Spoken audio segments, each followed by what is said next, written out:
దినకయ్య, మా మేడం, తర్వాత యాకూబ్ రెడ్డి సారు, అందరు కూడా పేరు పేరున అభినందనలు, కృతజ్ఞతలు.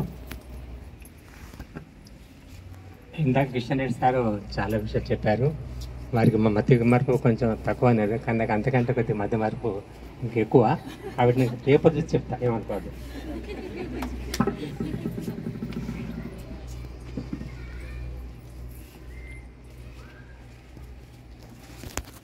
2000 సంవత్సరం నేను ఒక జటిలమైన సమస్య నుండి బయటపడినాను.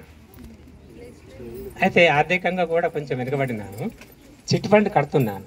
ఆ చిట్ ఫండ్ కట్టే క్రమంలో కొన్ని రోజుల తర్వాత అతడు నా బ్యాక్గ్రౌండ్ అంతా బాగా తెలుసుకున్నాడు. తెలుసుకున్న తర్వాత అతడు ఏమని ప్రశ్నించాడంటే, మీ విజయ రహస్యం ఏమిటి అన్నాడు. ఇదేంటి, ఇది విజయ రహస్యం అంటే నేను సాధించిన విజయం ఏంటి, ఇది విజయ రహస్యం అంటే ఏమిటి అని అనుకున్నాను. అది కాదు సార్, ఏం లేదు, మీ దినచర్య ఏమిటి అన్నాడు. అంతే. ఏమిటంటే నాకు ఆశ్చర్యం వేసింది. వెంటనే నా దినచర్య అనేది నేను ఆల్రెడీ ఒక టైం టేబుల్ పెట్టుకున్నాను. 4 AM లేవాలి, భగవద్గీత రోజు ఒకటి శ్లోకం చదవాలి. అది చక్కని విషయం చెప్పగలిగి చాలు సార్, మిగతా విషయం నాకు చెప్పాల్సిన అవసరం లేదు, ఇక మీ విజయానికి కారణం ఇదే అన్నారు. అసలు విజయానికి కారణం అంటే నాకు విజయం ఏంది అని అంటే నేను ఒక మన బ్లాక్ అంటే తాలూకా స్థాయి కోర్టు, డివిజన్ స్థాయి కోర్టు, తర్వాత జిల్లా స్థాయి కోర్టు, హైకోర్టు స్థాయి కోర్టులో నేను ఒక ప్రతివాదిని. వాళ్ళు వేసిన ఆన్సర్కి నేను జవాబుదారీగా ఉండి సక్సెస్ అయ్యాను హైకోర్టులో కూడా. నీ వెనక ఎలాంటి గ్రౌండ్ లేదు, బ్యాక్గ్రౌండ్ లేదు, నువ్వు ఎట్లా, హౌ ఇట్ ఇస్ పాసిబుల్ అంటాడు. ఇదే నీ యొక్క భగవద్గీత నీకు అని చెప్పేశాడు. నాకు చాలా ఆశ్చర్యం వేసింది. ఏంది, నేను మామూలుగా ఇది చదువుతున్నాను. అయితే అందుకంటే ముందు ఏం చేశానంటే, నేను మామూలుగా లైబ్రరీలో ఇది కొన్ని బుక్స్ చదివే వాటిని. ఒకటి ఏంటంటే వండర్ వరల్డ్ మ్యాగజైన్ అనేది అనేక రకాల ట్రైనింగ్స్ ఇస్తూ ఉండేది అప్పుడు ఆ రోజుల్లో. వట్లూరి నారాయణరావు గారు వాళ్ళు ఏం ట్రైనింగ్ అంటూ లేదు, దాని మీదనే యోగా గిట్ల ఇవన్నీ నేర్చుకొని ప్రతిదీ అన్ని ట్రైనింగ్లు హాజరయ్యాను. అట్లా అప్పట్లో ఈ వేదాంత పేరు అని ఒక పత్రిక, విద్యానందగిరి స్వాముల వారి పత్రిక వస్తూ ఉండేది లైబ్రరీలో. దాన్ని బాగా చదివేవాడిని. దాంతోపాటు ఈ యొక్క పంచతంత్ర కానీ, తెనాలి రామకృష్ణుడు కానీ ఇట్లాంటి బుక్స్ పిల్లల కోసం చదివేవాడిని. ఎందుకంటే పిల్లలు అట్రాక్షన్గా మనం చెప్పేది వినాలంటే, వాళ్ళు శ్రద్ధగా వినాలంటే ఇట్లాంటి స్టోరీస్, హాస్యం, నీతి ఉంటే బాగున్నటువంటి విధంగా అవి చదువుకుంటూ ఇటు యొక్క ఈ పత్రిక తెప్పించుకునేవాడిని అన్నట్టు. ఇలా తెప్పించుకునే క్రమంలో ఇక నాకు ఈ భగవద్గీత దాని గురించి దీంట్లో ఈ ఒక పత్రికలు నేను ఎక్కువ చూశాను. ఇది ఇందాక చెప్పినా కదా, వేదాంత పేరు అనే పత్రికలో. దాన్ని బట్టి నేను ఆ యొక్క భగవద్గీత పుస్తకం కొని ఒక 2 times కవర్ చేసిన దాదాపు దాన్ని. ఆ తర్వాత ఇందాక చెప్పినట్టుగా ఇప్పుడు వట్లూరి నారాయణరావు వండర్ వరల్డ్ పత్రిక అని చెప్పాను కదా, దాంట్లోనే ఆయన అన్ని రకాల ట్రైనింగ్ ఇచ్చేవాడు. 2099 నుంచి 2005 వరకు నేను ఈ ప్రాణిక్ హీలింగ్ చేసిన. ప్రాణిక్ హీలింగ్లో దాదాపు నేను 11 కోర్సులు చేసిన అండి. అందులో ఏంటంటే బేసిక్ కోర్స్ ఉంటుంది, అడ్వాన్స్ కోర్స్ ఉంటుంది, సైకో ఉంటుంది, అర్హాటిక్ ఉంటుంది, క్రిస్టల్స్ ఉంటుంది, క్రియాశక్తి, ఓం, మణి, పద్మే, ఓం, ఇవన్నీ కూడా ఉంటాయి అన్నట్టు. మాస్టర్ చౌవకోక్ సూయి అనేటువంటి ఆఫ్రికన్ అతను ఈయన ఈ యొక్క బుక్స్ అని రాశారు, దీనికి ట్రైనింగ్ ఇచ్చారు. ఇది ఎక్కడంటే మామూలుగా కాదు, హైదరాబాద్లో 5 స్టార్ హోటల్ తాజ్ హోటల్లో మాత్రం జరిగేది. దాని ఎక్స్పెండిచర్ ఏ విధంగా ఉంటుందో మనం ఊహించుకోలేవు. అట్లాంటిది ఎందుకు నాకు ఇంత తపన ఏంటంటే, ఏదో ఉంది భగవద్గీత చదివిన తర్వాత ఏదో తెలుసుకోవాలన్నటువంటి తపన నాకు బాగా కలిగింది. అంతే, ఏదో ఉంది, ఈ కష్టాలేంది, సుఖాలేంది, ఈ చావడం ఏంది, బ్రతికేంది అనే వాటి మీద బాగా నేను కొంచెం తెలుసుకోవాలన్నటువంటి కోరిక కలిగింది. అయితే 2006లో నేను ఒక యోగి ఆత్మకథ అనే పుస్తకం చదివానండి, పరమహంస యోగానంద గారిది. అది బ్రహ్మాండమైన పుస్తకం. అసలు లైఫ్ అంటే ఏందో చెప్పేది. అది తను చాలా విషయాలు చెప్పాడు. అది ప్రతి ఒక్కరు చదవవలసిన బుక్ అండి, అది తప్పనిసరి చదవాలి. తర్వాత ఈ 2010లో పిరమిడ్, నాకు చిన్న పిరమిడ్ అట్టముక్కలతో తయారు చేసిన పిరమిడ్ దొరికితే మా ఇంట్లో ఫిట్ చేస్తాను. ఫ్యాన్ లెక్క ఒక హోల్ ఉంటే దానికి కట్టి, దానికి పగ్గం కట్టి మన ఫ్యాన్ లెక్క బయటకు లేకపోయేది. తర్వాత కిందికి వాడుకుంటే కింద పెట్టేసేది. అయితే ఇక్కడ 2012లో మా మదర్ గారు కూడా వాళ్ళు 2010 నుంచి కూడా వాళ్ళు కొంచెం మెడిటేషన్లో ఉన్నారు. దాంట్లో కూర్చొని నాకు ఏదో జల్లు అనేది మన ఒక రకంగా వైబ్రేషన్స్ వాళ్ళ భాష చెప్పాలంటే షాక్ ఇచ్చినట్టు అయింది బిడ్డ, చాలా బాగుంది, చాలా మంచిగా అనిపించింది, వీళ్ళు ఉండేసరికి చాలా హ్యాపీగా ఉంది అని చెప్పారు. నాకు చాలా అరే నాకు ఒక్కరికి కాదు వీళ్ళు కూడా ఇట్లా అయిందా అని చెప్పి అనిపించింది. ఈ ప్రాణిక్ హీలింగ్లో ఏముంటుందంటే వాళ్ళు సాల్ట్ తోటి 2 చేతులతోటి ఇట్లా ఆరాధిస్తారు, ఎంత ఉండేది ఏం కదా అని. అమెరికాలో ఉన్నా ఎక్కడున్నా కానీ ఆ ఎదుటి వ్యక్తికి అతని యొక్క ఆరోగ్యాన్ని కాపాడేందుకు అంటే అనారోగ్యం తొలగించేందుకు కూడా కొన్ని పద్ధతులు ఉంటాయి. ఈ క్రిస్టల్స్ అన్ని రకరకాలు వాడతారు. అయితే ఇక్కడ ఈ యొక్క మా మదర్ ఎప్పుడైతే దీని మీద సాటిస్ఫై అయిందో, ఇది పండుని దగ్గరికి పట్టుకుని అంత పెద్దగా సూక్ష్మంలో మోక్షం అన్నట్టు అంత పెద్దగా చేయవలసిన అవసరం అనేది చిన్నగా ఈ యొక్క ఈ పిరమిడ్లలోని బహుళ శక్తి ఉంది కదా అని నాకు అప్పుడు అనిపించింది. అవి నేను ఇది చేసిన తర్వాత 2012లో మా మదరు బాడీ వేకెంట్ చేశారు. అక్కడ నాకు బ్రేక్ అయింది. అక్కడ ఒక 2015లో అక్కడ నుంచి కొంచెం మానసికంగా కొంచెం ఇబ్బంది పడ్డాను నేను. అప్పుడు ఎంఆర్ఐ తీయించుకొని అప్పుడు కొన్ని ఆ స్టేజ్ వరకు పోయింది. గతంలో ఎంఆర్ఐ తీయించుకున్న తర్వాత దానివల్ల మెడిసిన్ ఏమో ఇచ్చారు, దాని తగ్గిపోయింది. 2020 లోపల ఏమైందంటే అప్పుడు ఈ క్రియాయోగా యూట్యూబ్ ద్వారా జ్ఞానానందగిరి మహారాజ్ అంటే ఇటు పిరమిడ్ ధ్యానం చేసుకుంటూ కూడా కొన్ని యూట్యూబ్లో అప్పటికి నాకు పిఎంసి మీద అంత అవగాహన లేదు కాబట్టి క్రియాయోగా యూట్యూబ్ ద్వారా జ్ఞానానంద మహారాజ్ వారిది చేశాను.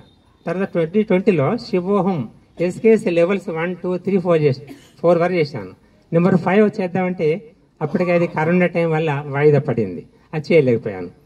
తర్వాత ఈ 2021 మే లోపల నాకు అప్పటికి దక్షిణామూర్తి సార్ పరిచయం అయి కొన్ని విషయాలు చెప్పాడు. ఇట్లా అయితే చెప్పడం వల్ల అది ఏం చేసాము, శివోహం చూశాను. తర్వాత అప్పుడు యూట్యూబ్లో దీనికి అటాచ్ అయిపోయాను. తర్వాత మే 2021 మే నెలలో కూడా సేద్ విజ్డమ్ బాలకృష్ణ సార్ చాలా బ్రహ్మాండంగా చెప్పారు. చెప్తూ ఇందులో చేరేవారు తప్పనిసరి ధ్యాన జగత్ పత్రిక తీసుకోవాలి, ప్లస్ ఎవరికైనా ఒక ఫ్రెండ్కైనా కానీ ధ్యాన జగత్ కట్టాలన్నారు. నేను అప్పుడే సార్తో మాట్లాడాను, ధ్యాన జగత్ ఒక్కరు కాదు సార్, నేను ఐనవోలు మండలం పనిచేస్తాను, 40 స్కూళ్ళు ఉన్నాయి, 40 స్కూళ్ళు ఇంకొక 10 నియరెస్ట్ ఫ్రెండ్స్ 10 మంది, మొత్తం 50 నేను చేయాలనుకుంటాను అంటే వెరీ గుడ్, చాలా బాగుందని బాలకృష్ణ సార్ అబ్బాయాడు. నేను ఈ కేశవరావు సార్తో మాట్లాడి ధ్యాన జగత్ ఇన్ని స్కూళ్ళకు 40 స్కూళ్ళకు ఒక 10 ఫ్రెండ్స్ కూడా పంపడం జరిగింది. తర్వాత DNA డిజిటల్ అది కూడా నేను 2021లో చేయడం జరిగింది. ఈ అక్టోబర్ 2021లో ఇన్నర్ జర్నీ చేశానండి, అంతర్ప్రయాణం అది చేయడం జరిగింది. అక్కడ ఈ మరణం లేని మీరు మీ జీవితం మీ చేతుల్లో రకరకాల బుక్స్ ఉన్నాయి. అది ప్రతి ఒక్క బుక్ కూడా ప్రతిసారి రాసినవి చాలా అటాచ్డ్, నిజంగా చేయాలనిపించింది. ఇందాక ఈ ధ్యాన జగత్తు ప్రతి స్కూల్కి పంపాలన్నటువంటి ఆలోచన జరగడం అంటే నాకు ఆ స్పీచ్ నచ్చింది. ఇంకోటి పత్రిసారు బఠానీళ్ళు అమ్మే వాళ్ళ దగ్గర పోయి నీకు రోజు ఎంత రేటు పడుతుంది నేను కట్టిస్తాను, నాతో పాటు ఒక 1 అవర్ ధ్యానం చెయ్యి అని చెప్పి అతను పడేటువంటి రేట్ ఏదో ఆయన పే చేసేది. కూరగాయలు అమ్మే వాళ్ళ దగ్గర పోయి మీకు ఎంత పడుతుంది ఈ రోడ్డు ఈ కూరగాయలు అమ్మిదే సో కాబట్టి ఆ అమౌంట్ నేను కూర్చోమా, ఆ కూరగాయలు నేనే తీసుకుంటా, నువ్వు ధ్యానం చెయ్యి. ఇట్లా చేసినప్పుడు మనం కనీసం మన తోచిన సహాయం ఈ మాత్రం చేస్తే బాగుంటుంది అనే పత్రికలు నేను ఆ విధంగా పంచడం జరిగింది. అప్పుడు కదా 25/10/21లో కడతాల మహేశ్వర పిరమిడ్ నిర్మాణం కోసం నేను 1 లక్ష డొనేషన్ చేయడం జరిగింది. తర్వాత ఇంకోటి 5/5/22 డార్మెటరీ ద్వారకా నివాసి కోసం 1,20,000 మనం ఎప్పుడైనా పోయి అక్కడ ధ్యానం చేసుకోవచ్చు. రాబోయే రోజుల్లో పోటీ ఎక్కువ ఉంటుంది కదా, మనం చచ్చి మన ఫ్రెండ్స్ ఇంకెవరైనా ఉంటే ఉపయోగపడదు అనే ఉద్దేశంగా అది చేయడం జరిగింది సార్. తర్వాత ఈ యొక్క జూలై మరి ఆగస్టు నెలలో 2023లో నేను అంబాసిడర్ 5,000 పర్ మంత్ చొప్పున అంబాసిడర్గా నేను పొందాను. డిసెంబర్ 2023లో తర్వాత అన్నదానము కడతాలకు 1 లక్ష చేశాను సార్. నేను జూన్ 17, 2024 ఐసెట్ ఎగ్జామ్ గురించి మా పాపకు అక్కడ ఖమ్మంలో సెంటర్ పడింది. ఎట్లా ఖమ్మం పోతుంది కదా కాశ్మీర్ వ్యాలీ పోదాం అని రఘురామ్ సారు మరి సరోజ మేడం వాళ్ళకు కబుర్ చేస్తే రమ్మన్నారు. అక్కడ పోయిన తర్వాత మరి అక్కడ ధ్యానం చేస్తాను. ఒకరోజు తెల్లారి వచ్చేటప్పుడు నేను 1 లాక్ ఇస్తున్నా సార్ అని చెప్పి ఈ రఘురామ్ సార్ అన్నా. ఎందుకు మీ ఆలోచన, ఎందుకు ఇట్లా మీరు వచ్చుంటే ఏంది అడ్వాన్స్ అడిగారు, వస్తాను మళ్ళీ బయట విడిచిపోతుంది, ఎందుకంటే మంచితే పెంచబడుతుంది పద్ధతి ఆశయం సార్, నాకు అది నచ్చిందని చెప్పాను. మనకి ఏది కలిగితే అందులో కొంత ఇవ్వాలి. జ్ఞానం ఉంటే జ్ఞానం, సంపద ఉంటే సంపద. మనకు కలిగింది పక్క వాళ్ళకు, మనకు తెలిసిన వాళ్ళకు, తెలియని వాళ్ళకు అందరికి ఇస్తే బాగుంటుంది అనే కాన్సెప్ట్ ఉన్నదంటే చాలా హ్యాపీగా ఫీల్ చేస్తారు. తర్వాత ఇక ఇక్కడికి ఈ యొక్క ఇప్పుడు పౌర్ణమి దీనికంటే ముందు అంటే 2 months ముందు నేను మన కిషన్ రెడ్డి సార్ను అడిగాను, సార్ మరి ఇక్కడ మన దగ్గర పిరమిడ్ ఓపెన్ చేస్తే బాగుంటుంది కదా సార్ అన్నాను.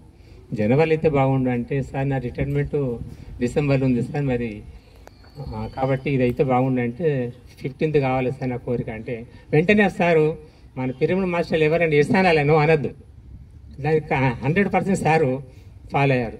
కాబట్టి నేను వారి కృతజ్ఞతలు. తర్వాత 26/11/24న ఏమైందంటే, ఇప్పుడు ధ్యానం చేసే వాళ్ళు ప్రతి ఒక్కరు ఏదో ఒక అనుభవం చెప్తారు, కానీ యాక్చువల్గా నాకు ఎలాంటి అనుభవాలు అంటూ లేవు అనేది నాకు ఒక అభిప్రాయం ఏర్పడ్డది. చెప్పమంటే ఏమీ లేదు, ఏం అభిప్రాయాలు చెప్పాలి ఒకవేళ అన్నట్టు అనుకున్నా. అయినా అందరికీ అనుభవాలు కావాలని రావాలని ఏమి లేదు కదా, ఒక కాన్సెప్ట్ ఉంది.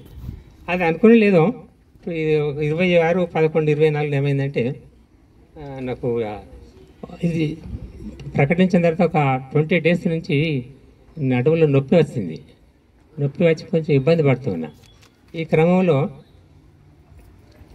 మరి మళ్ళీ నెక్స్ట్ పౌర్ణమి తర్వాత సార్ని కలిసిన తర్వాత ఏం చెప్పిండంటే, నాతోటే చెప్పించిండు, నెక్స్ట్ ఇట్లా అడ్వర్టైజ్ చేసేయి పిరమిడ్ ఓపెనింగ్ అన్నారు.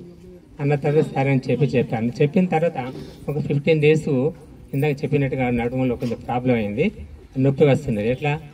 ఎట్లా ఈ హెల్త్ ప్రాబ్లం ఉంది కదా, ఈ పిరమిడ్ అని ఓపెనింగ్ అని పెట్టుకున్నాం, ఎలా అని చెప్పి కొంచెం ఇబ్బందిగా ఫీల్ అయ్యాను. ఆ తర్వాత ఇంకొకటి ఏంటంటే, మా స్కూల్లో కూడా ఎక్స్కర్షన్ అనేది ఒకటి ఏర్పాటు చేసుకున్నాం. ఈ 8th నాడు వెళ్ళాలి డిసెంబర్లో అనుకున్నాం.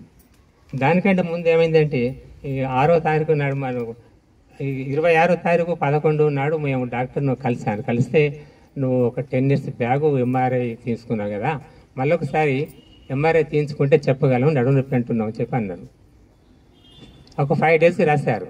రాసిన తర్వాత మరి ఏం చేయాలంటే, ఒక సార్ ఎప్పుడు వస్తారని చూస్తే ఫ్రైడే వస్తున్నాడు. ఆ ఫ్రైడే నాడే డాక్టర్ని కలుద్దాం. వీక్ డేస్ టైం మీద సార్ను కలిసి సార్ వస్తానని మా ఇంటికి వచ్చారు. వచ్చిన తర్వాత ఇందాక సార్ చెప్పినట్టు 10 నిమిషాలు మాట్లాడుకున్నాం, అయిపోయింది. కానీ నాకు అప్పటికి నొప్పి ఉంది నడుములో. ఇప్పుడు నాకు ఏం చేయాలో అర్థం కాలేదు. తర్వాత మా మేడంకు దగ్గు వస్తుంటే సుమన్ డాక్టర్ దగ్గర చూపెడదామని చెప్పి అనుకున్నాను. అనుకున్న తర్వాత చూపెట్టాను. నేను మధ్యాహ్నం డాక్టర్ దగ్గర చూపిస్తే, నేను ఎంఆర్ఐ తీయాలి కానీ చెప్పిన అంటే ఒక తీయించి చూపెట్టాను. చూస్తే టోటల్ ఎంఆర్ఐ తీయించిన తర్వాత, నీకు నడు నొప్పి అనేది మామూలు విషయం కాదు, రోహిణి హాస్పిటల్లో ఒక సర్జరీ చేయవలసిందే, కంపల్సరీ చేయాల్సిందే అన్నాడు. సార్ అది కాదు సార్, మెడిసిన్ తోటి తగ్గే ప్రయత్నం చేయాల్సి తగ్గుతుంది.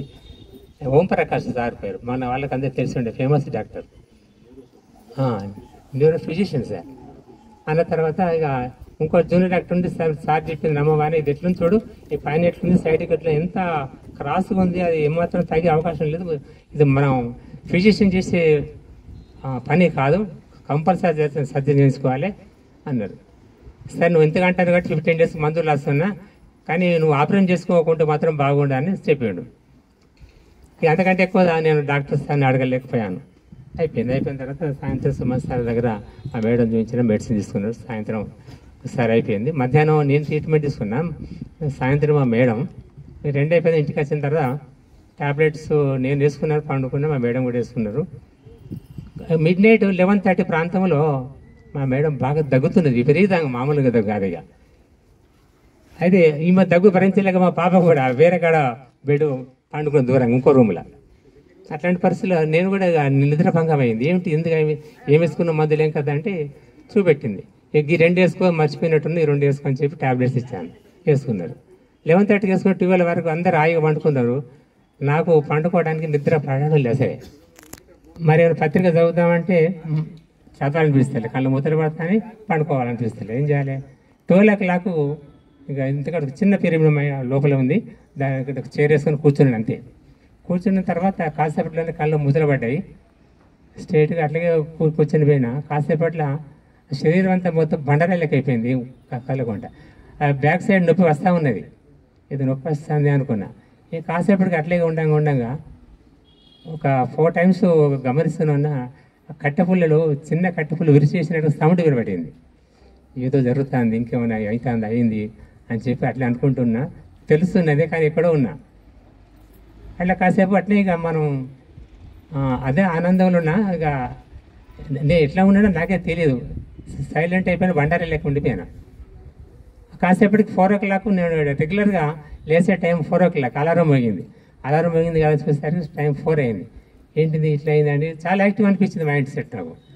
చూసి ఎక్కడ నొప్పి ఉంది, ఏం కదా అని ఇక్కడ నొప్పి ఉండాలి కదా, ఏమైనా అయిందంటే ఎక్కడ ఏం నొప్పి లేదు. అరే ఈ పక్కకి ఇట్లా ఎక్కడ నొప్పి లేదు.